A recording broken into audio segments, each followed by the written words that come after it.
आज हम Agra medical college में हैं। यहाँ का घोटाला देखना चाहिए। यहाँ 200 करोड़ रुपए की लागत से एक सरकारी बिल्डिंग का निर्माण हुआ, जिसमें जगह यहाँ सरकार की थी। उन्होंने सपना देखा कि हम ऐसी यूनिट तैयार करेंगे जिसे मिनी एम्स कहा जाएगा, और पूरी बिल्डिंग को 8 मंजिला को सेंट्रलाइज एसी से बनाया गया। और 200 करोड़ में से 5 करोड़ रुपए का ठेका तो ब्लू स्टार और हिताची कंपनी को एसी लगाने का दिया गया कि 24 घंटे मरीजों को एसी की सुविधाएं मिले। माननीय मुख्यमंत्री जी, जिस दिन आपने इसका शिलान्यास किया उसी दिन एसी चले थे। उस दिन के बाद आज तक मरीजों को एसी की सुविधा नहीं मिल पाई है। उल्टा उनको पाप और मिल रहा है कि टफन गिलास लगे हुए हैं, कोई वेंटिलेशन का सिस्टम नहीं है हवा पास होने का।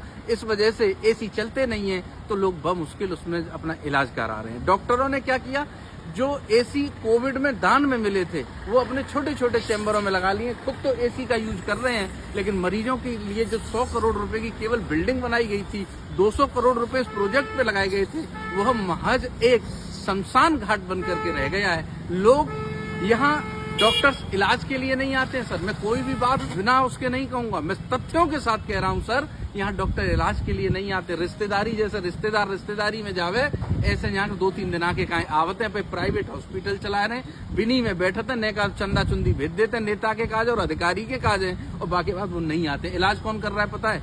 जो बच्चे पढ़ने आए हैं उनको 1 दिन हुआ है, 1 महीना हुआ है, 1 साल हुआ है, वो इंजेक्शन से लेके बड़े बड़े ऑपरेशनों में शामिल हो रहे हैं। अगर किसी गरीब पे मर भी जाए और वो पूछ ले के कैसे मर गया, तो पता है डॉक्टर ऐसा गनर फनर से लेके चलते हैं जैसे मुख्यमंत्री की Z+ सुरक्षा। कोई बेचारा पूछवे की हिम्मत ना कर पावे, और अगर पूछ लेवे तो भाई ऐसी माल लगे आदमी जब मरी जाता हो ना तो कोई कछु कर ना सकती। मैं सबूतों के साथ बात कर रहा हूँ सर आपसे। और आपने ऐसे स्वास्थ्य मंत्री को चुना है कि वो सिर्फ प्राइवेट अस्पतालों के फीता काटते हैं।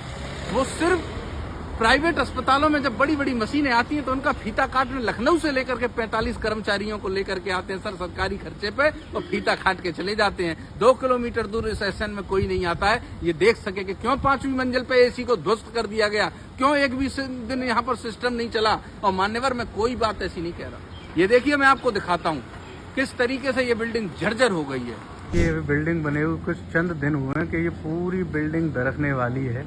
ये आगरा का एसएन मेडिकल कॉलेज है, कितना बुरा हाल है इसका देखिए। देखा, अब मैं आपको दिखाता हूँ किस तरीके से एसी सिस्टम को ध्वस्त कर दिया है। देखा आपने कितनी बुरी स्थिति है। आप देख लीजिए इतनी बुरी सिस्टम की स्थिति। अगर 200 करोड़ रुपया अगर इसके बनाने पे चले जाओगे तो पता लग जाएगा कि तुम जानते ही हो कि किस तरीके से बनी होगी। पर हम ये नहीं कह रहे हर चीज में बुरा देख रहे हैं, हम ये कह रहे हैं अगर इस पे इतना पैसा खर्च हुआ है तो सेंट्रलाइज एसी चलने चाहिए, लोगों को यहाँ इलाज मिलना चाहिए। यहाँ बहुत बुरी स्थितियां, कृपया कर इस पे जांच बिठाइए, और यहाँ के जो भी दोषी हैं उन पर प्लीज सर जांच बिठाइए।